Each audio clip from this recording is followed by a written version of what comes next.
Ladies and gentlemen, boys and girls, friends and family, legends and legendettes from around the entire world, my name is Jeremy Alexander Newsom, and this is the Chief Technology Officer of Real Life Trading. His name is Matt DeLong.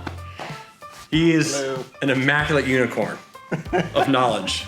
One of the smartest guys I know in the entire world, and we trade together almost every single day. We live very close to each other, and I love this guy. He's amazing, and he helped me build a website. He helped me build all the infrastructure you see at Real Life Trading. So I hope you enjoy this stock review, and just know that pretty much all of it's because of him. Hey traders from around the world, what is going on? Jeremy Alexander Newsom with your Wednesday real life stock review. Still bearded up because our boy Tesla is still above 624. Had a lot of people ask me about it, but today was a very, very profitable day. The last 2 days, I mean, full disclosure, they sucked. Friday was pretty awful. Monday blew. Tuesday was bad. Not just because of Tesla, but also other stocks. But kind of made all of it back today with a really, really good trade on Tesla. This was a bullish gap and go, very well placed, kind of perfect location for a hammer. And we were gapping up and we took out the high. Let's zoom in here to a 3-minute chart. We took out the high of yesterday. So if I back up here, give me 3 seconds. So this is the very, very first 3-minute candle that you can see here on Tesla. This blue line's the high of yesterday, right? That's the resistance. And bang, we broke above it, closed above it. Look at that strength. Really, really strong. 3 bull candles in a row. So all I did was set up a limit buy to get in here at 674.86 with a stop at 671.77. Well placed stop. You'll see why in just a second. Got filled on the pullback. Thought it was going to come down and stop us out. And look at this, team. By 5 pennies, Harry Potter came in and wizarded this thing back to life for us. Got so lucky for sure, but was able to take an 1/8 off there, an 1/8 off here, and then held the entire trade into 688.4. 3.5 R's on Tesla. Nice little bang up trade there. Very, very happy about that. So we'll see where it takes us. If I had to assume what Tesla does from here, most likely it'll trade up a little bit higher, retest a bit more, kind of consolidate, and then again, eventually grind higher. At least that's my hope, but that's how I will be playing it on Tesla. All right, so some other stocks for today. Robinhood. We also day trade this one for a win on HOOD. This is what it looks like when I took the trade. So this was the setup right here. I'll minimize these for a second. Right, so nice little breakout, good volume, good consolidation that you can see, and we got filled right here on the pullback. Stop was pretty low, and we just waited and waited and waited and waited. Look at this consolidation. Very nice candle here at 10:15 Central. Waiting, waiting, waiting. Nice little volume spike there, right? And look at this compression. Just very, very pretty. Nice higher lows, nice lower highs. Amazing triangle. So when this starts coming in, all right, here's a little bit of volume. Nice little uptick in volume right there.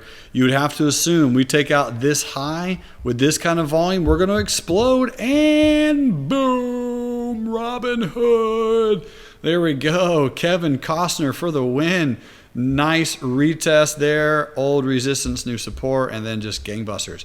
So nice little trade on Robinhood for a few traders in the afternoon as well. That was cool. So those are our 2 profitable day trades. As far as requests for today, here's what I got. Getting a lot of requests for Litecoin, and I am a big fan of Litecoin down here. Yes, I am. If I hide all the lines here for just a second, what you'll notice is a very, very pretty inverted head and shoulders pattern. Meow, meow, meow. Here's the necklines right around 148. So yeah, be a buyer on Litecoin, especially if it pulls back to 146. I do eventually think it could get back up to 300, although it might take 4 or 5 months. You know, buy low, sell high. This is an accumulation stage. Here's the weekly chart. The moving averages are all right on top of each other. Here's the monthly chart, and the monthly chart, if I hide all the lines for a second, very nice hammer last month. Nice little resistance neckline there. We got some higher lows. If I turn on the logarithm chart, this is kind of what it looks like. Again, overall, nice looking trend, nice resistance. So we'll see if it breaks out, but I am in. I do have some positions on Litecoin, and I do expect it eventually to go higher, so feel free to buy the dip on that one. Here is Matic, MATIC-USD. This was a nice little move as well. A lot of traders snagging some Matic off of the lows from this wick, so around 75 cents. If you are in Matic, here are some of my targets. Feel free to trade your plan, but simply expecting cryptos to trade sideways for the next week or two and then eventually pop and go a little bit higher. But Matic, buy the dip, looking pretty good. Atom, ATOMUSD. My boy Anil Gupta has some Atom positions, and this was just a trim and trail position. It does look like it's going to break out. It does need to close above 18 at some point for some strength to come in. So if we get to close above 18, absolutely buy a dip and or be in it. If you are in it, just trim and trail, looking good and looking pretty strong. Next is Uniswap. Uniswap also very, very clear double bottom here on the daily chart. So if we do pull back to that neckline at around 22.6 on Uniswap, buy that dip, looking great. Palantir with a very pretty move today. I do have 400 shares of Palantir, and I have sold a covered call for September at 29. If I got called away at 29, it would be pretty profitable. I got 45 cents, which is right around very, very close to 2% of the stock price at 29 to just sit back, relax, wait, and don't do anything for a month. I like that plan. I know my buddy Jason King has a lot of positions on Palantir. Moving averages look good. The 200-something moving average is acting as a support. Let's hope that something awesome happens. If Palantir does break out of this resistance, it would be a pretty big breakout in my opinion. Probably fills this gap around 31 and then maybe pulls back. We'll see. I definitely would not be mind getting called away at 29, and I think I'd have an opportunity to buy the dip again from there. Good earnings. Nice information, nice candles, nice look. So there we go. And then Lowe's. This gap on Lowe's today. Oh my goodness. This was so good. Such a nice bullish gap and go. Let me just go back to show you how bearish yesterday was. So check this out. Look how bearish that is on Lowe's. And then this morning it opened above there. Are you kidding me? Oh my gosh. Every single bear is just absolutely hosed. So yeah, Lowe's, really nice gap, and we did watch this one for a short on a day trade. It wasn't a huge win by any means, but it wasn't a loss.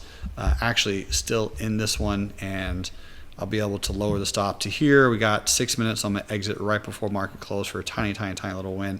But yeah, very, very nice gap. Shout outs to Rock, my buddy Rock, who played this one, bought it at 189 and sold it at $199 for a $10 per share win. Rock, that is absolutely amazing. Ladies and gentlemen, if you have any stocks or anything you want to look at, just put it in the comment section below. Hit that like button and make sure you subscribe to the Real Life Trading YouTube channel. Our mission, of course, is to enrich lives, and we do that every single day with a new video. You guys are phenomenal. Love you all, and I'll see you later. Bye. All right, simply put, that was your Wednesday stock review. Thanks for watching. You are a wonderful person.